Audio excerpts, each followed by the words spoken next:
बिस्मिल्लाहिर्रहमानिर्रहीम अस्सलाम वालेकुम। अच्छा जी, तो सबसे पहले ना अल्लाह पाक से उम्मीद करते हैं कि आप सब खैरियत से होंगे, जिधर भी होंगे हैप्पी होंगे। तो आज ना मैं बनाने जा रहा हूँ मटन मंडी। तो मटन मंडी बनाना बहुत ही ईजी आसान तरीका है यार, लेकिन डिलीशियस स्वाद तो इसका हो कमाल है। मटन ले लिया है मैंने 3 kg, मेरे पास मटन था। आप चाहें तो कम भी ले लें, लेकिन मैंने ना इसमें इंग्रेडिएंट बहुत कम इस्तेमाल किए हैं। आपने सिंपल ऐसे ही करना है। देख लें, एक मैंने ले लिया है लहसुन का पूरा ही वो डब्बा फूल, थोड़ी सी अदरक डाली आपके सामने, 2 प्याज डालें, ये लौंग है, इलायची है, तेज़ पत्ता है, दालचीनी की छोटी सी टुकड़ी है, और इसमें 2 बड़े वाली इलायची भी मैंने डाली थी। अच्छा जी, तो सौंफ इसमें 1 चम्मच आपने ऐड करनी है। 3 kg है, 2 kg में भी आपने 1 चम्मच ऐड करनी है, क्योंकि मैं ट्राई कर चुका हूँ 2 kg का भी। तो 1 चम्मच से ज़्यादा बिल्कुल नहीं आपने जाना ना। 1 चम्मच से ज़्यादा डालेंगे सौंफ तो फिर होता ही है कि सौंफ का ना अपना एक टेस्ट बहुत ज़्यादा इन्हेंस हो जाता है, और कुछ लोगों को फिर वो सौंफ वाले चावलों में खुशबू आती है तो वो अच्छे नहीं लगते हैं ना, उसका एक टेस्ट चावलों में रह जाता है। अच्छा, ये सारी चीज़ें डालें, खड़े मसाले, सब्ज़ इलायचियाँ, छोटी मोटी बड़ी इलायचियाँ, जितने भी आपके पास हों, और बादियान का फूल भी। और बाद में 1 चम्मच या 2 चम्मच आप डाल लें। मैंने 1 चम्मच डाला, आप चाहें तो 2 चम्मच भी डालें, उससे टेस्ट बहुत ज़्यादा मज़ेदार बन जाता है।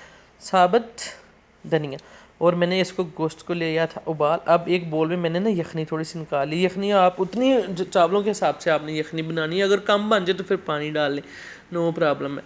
अच्छा जी, अब मैं छान के तो दोबारा यखनी को ना मैंने रख लिया चूल्हे के ऊपर। अच्छा जी, चूल्हे के ऊपर रखने के बाद वेट करना है मैंने इसका, जब तक ये उबाल आए। और जो मैंने यखनी निकाली उसमें मैं रेड फूड कलर डाली है थोड़ा सा, 2 से 3 चुटकी, और उसको यखनी में मिक्स कर लिया। अब इस time red food colour add करने के साथ ही हमने ना आधा चम्मच नमक का भी इसमें डाल लेना, खाने वाला आधा चम्मच, और मिक्स कर लेना। इस टाइम आप चाहें तो इसमें अगर आपको स्पाइसेस ज़्यादा पसंद है तो ब्लैक पेपर डाल लें, वाइट पेपर डाल लें, रेड पेपर बिल्कुल भी नहीं डालनी। अच्छा, ये साइड पे रख लिया। अब ले आए हम जी अपना मटन। देख लें, गोश्त है, कुछ तो मैंने कच्चा पक्का ही खा लिया, बाटूं तो खा जाता हूँ ना। अच्छा, मेरे एक दोस्त मुझे बड़ी बातें भी सुनाते हैं, कच्चा ही खाता रहता। तो जो मैंने ना यखनी में कलर मिक्स किया है, नमक भी डाला उसमें ना, अब गोश्त को मैंने उसी यखनी में डिप कर लेना। डिप करके इसको साइड पे कर देना। इंतज़ार करना है जब तक हमारी जो मैंने डिश के में यखनी चढ़ाई है, जिसमें चावल ऐड करने हैं, उसको उबाल आने तक। अच्छा, उसमें ना आगे जाके एक मैंने ब्लैक लेमन, खुश्क लेमन ना, वो काला हो जाता है, इधर काले ही मिलते हैं, पाकिस्तान में मिलते होंगे, आई डोंट नो। अच्छा जी, अब यखनी को उबाल आना शुरू हो गया, तो इसमें करेंगे चावल ऐड। चावलों को ऐड करना। चावल हमने हाई फ्लेम, बहुत ज़्यादा हाई फ्लेम नहीं, मतलब थोड़ी तेज़ आंच पे ना हमने पका लेना है। चावल आप पुलाव बनाए ना, आप जब भी बनाएं तो आपने जितना भी पानी डालना है, आप फ्लेम थोड़ी तेज़ रख के ना पानी खुश्क कर ले, थोड़ा सा पानी दे दम कर देना आप 25 से 30 मिनट के लिए, तो कमाल के चावल बनते हैं। मैं ऐसे ही करता हूँ। अच्छा, अब मैंने ना हाई फ्लेम पे पानी काफ़ी हद तक खुश्क कर, थोड़ा सा जितना मुझे चाहिए, और 2 से 3 सब्ज़ इलायचियाँ डाल ली। इधर जाके ना एक लेमन, खुश्क लेमन, सूखा, अगर आपके पास सूखा ना हो तो आप वो जो फ्रेश मिलता है वो भी ऐड कर लें, बहुत प्यारी खुशबू आएगी। अच्छा जी, अब जो मटन मैंने कलर दिया हुआ था मटन को, उसके ऊपर मैं थोड़ा सा ऑयल अप्लाई करना है, कुकिंग ऑयल, दूसरा नहीं, अगर आपके पास ऑलिव ऑयल हो तो वो भी लगा लेने, तो कुकिंग ऑयल ही बेस्ट है। ये मिल जाता है ना, सबके पास होता है, लंबे चक्रों में नहीं डालना ना किसी को भी।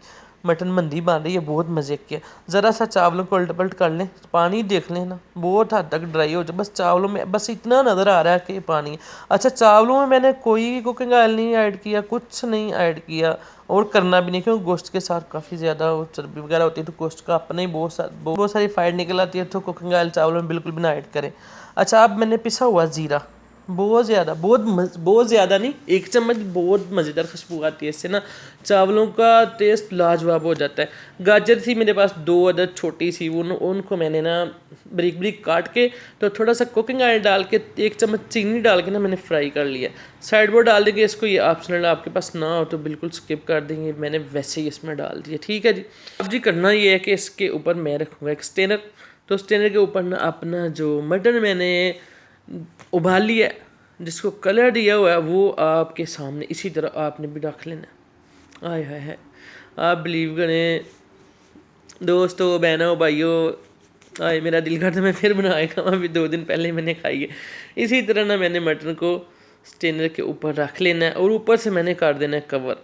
अच्छा जी, कवर करने के बाद ना इसको पूरा आधा घंटा बिल्कुल नहीं छेड़छाड़ करनी, फ्लेम बिल्कुल लो और कवर कर दें। अगर आपके पास फाइल पेपर हो ना तो आप उसके साथ इसको कवर करें। मेरे पास नहीं थी तो मैंने ना वो सिंपल सा ढक्कन दे दिया। और ये मैंने येलो फूड कलर था, हो आप तो आपके पास हो तो आप इस तरह साइडों में डालें, वरना ना भी डालें तो कोई बात नहीं, लेकिन मेरे पास था तो मैंने इसी तरह फैला लिया साइडों पे, क्योंकि चावलों का जो लुक आई थी ना, हो कमाल है। आप आगे चल के देख लें खुद भी ना। तो बस सिंपल है, देख लें, ये होती है मटन मंदी। कमाल इसका यार, तो देखेगा आदमी सोचेगा पता नहीं और ये रेसिपी कितनी मुश्किल होगी। अब बहुत इजी है, मुझे ना इतनी इजी रेसिपी तो कभी भी नज़र नहीं है। मैंने कवर करके उसको ना आधा घंटा 35 मिनट मैंने कवर करके छोड़ दिया, तो मटन की आप हालत देखी।